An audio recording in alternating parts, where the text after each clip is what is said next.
Bismillahirrahmanirrahim. Assalamualaikum warahmatullahi wabarakatuh.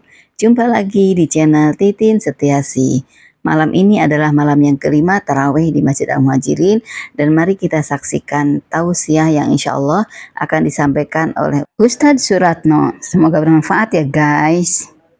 Terima kasih kepada Anda yang sudah mendukung channel ini dengan cara like, comment, share, dan subscribe. Semoga kita semua dipermudahkan segala urusan oleh Allah SWT dan selalu dalam lindungannya. Amin ya robbal alamin. Selamat menyaksikan.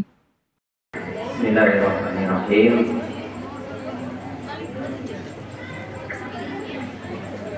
Assalamualaikum warahmatullahi wabarakatuh. Innal hamdalillah nahmaduhu wa nasta'inuhu wa nastaghfiruh wa na'udzu billahi min shururi anfusina wa min sayyiati a'malina may yahdihillahu fala mudilla lahu wa may yudlilhu fala hadiya lahu. Asyhadu an la ilaha illallah wahdahu la syarika lahu wa asyhadu anna Muhammadan abduhu wa rasuluhu alladzi la nabiyya ba'dah. Qala Allah ta'ala fi kitabihil karim, a'udzu billahi minasy syaithanir rajim. Bismillahirrahmanirrahim. Ya ayyuhalladzina amanu kutiba 'alaikumus shiyam kama kutiba 'alal ladzina min qablikum la'allakum tattaqun. Rabbi israhli sadri wa yassir li amri wahlul 'uqdatam min lisani yafqahu qawli. Puji serta syukur marilah kita panjatkan kehadirat Allah Subhanahu wa ta'ala. Hingga saat ini kita masih diberikan nikmat iman, Islam, serta kesehatan. Saat ini kita masih dipertemukan oleh Allah Subhanahu wa ta'ala di bulan Ramadan. Mudah-mudahan pertemuan kita pada bulan Ramadan ini menjadi kafarat untuk menghapus dosa-dosa kita yang lalu. Amin, amin ya robbal alamin. Salawat dan salam marilah kita haturkan kepada junjungan kita Nabi Muhammad sallallahu alaihi wasallam, keluarga, sahabat, dan para pengikutnya, yang mudah-mudahan kita termasuk umatnya yang selalu istiqomah hingga yaumil akhir, dan akan kita harapkan syafaatnya di yaumil akhir nanti. Amin ya rabbal alamin. Bapak-bapak, ibu-ibu, adik-adik jamaah sholat tarawih Masjid Al-Muhajirin yang kami hormati dan kami cintai. Rasulullah Shallallahu Alaihi Wasallam dalam riwayatnya selama hidupnya bertemu dengan Ramadan sebanyak 9 kali. Kita bertemu Ramadan berapa kali? Berkali-kali ya. Ada yang sampai puluhan kali.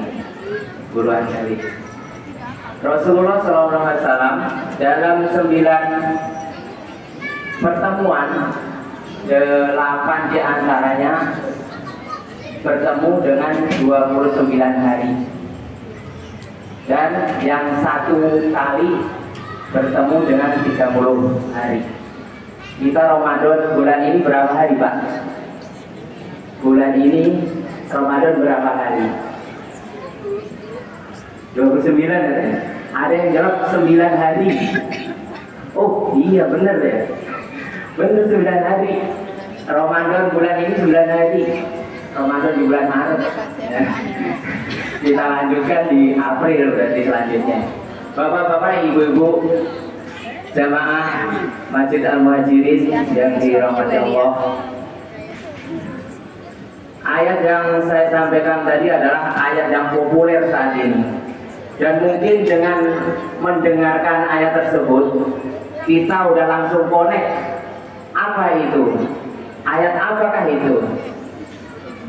Itu adalah ayat yang diturunkan Allah kepada Rasulullah, satu-satunya dasar untuk menjalankan ibadah puasa sebagai rukun Islam, salah satu rukun Islam.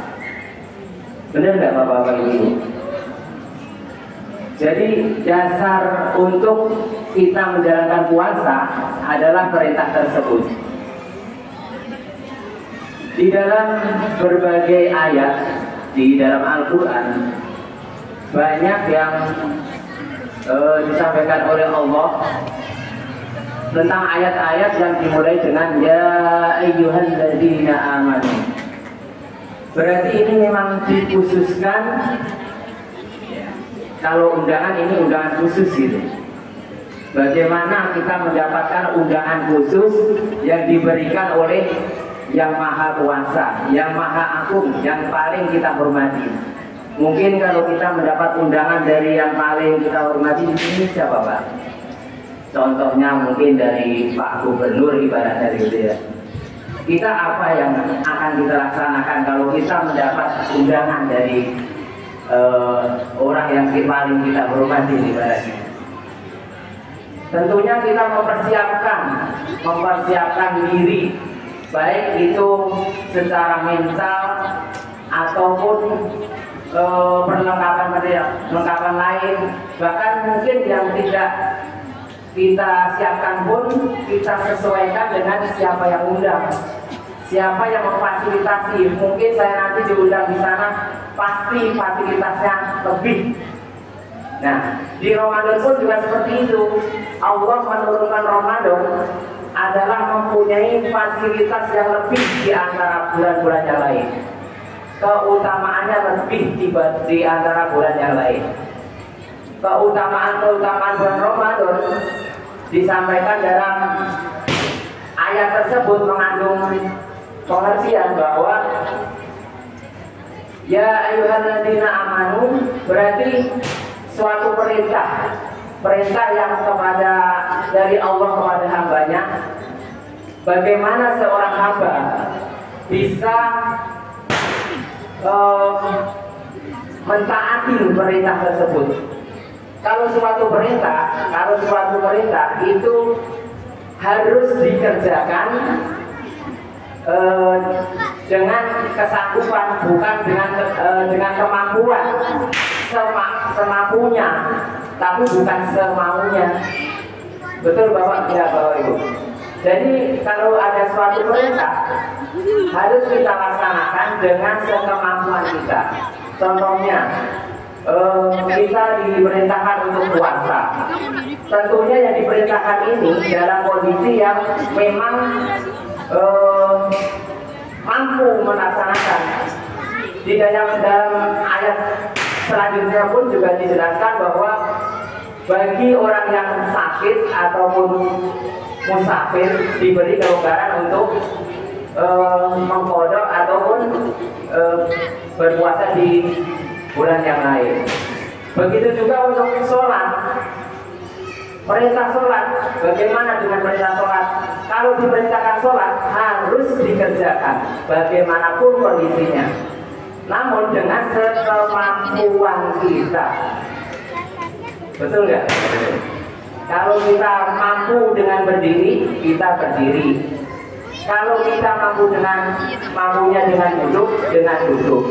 Bahkan kalau musafir pun yang seharusnya 4 rakaat jadi 2 rakaat. Kenapa Bapak Ibu? Di jamak kosong. Syaratnya apa jamak kosong? Nah, musafir yang lebih mencapai jarak yang lebih dari 80 km jalannya itu. Jadi Allah itu memerintah kepada hambanya sesuai kemampuannya. Namun untuk larangan, kalau Allah melarang itu harus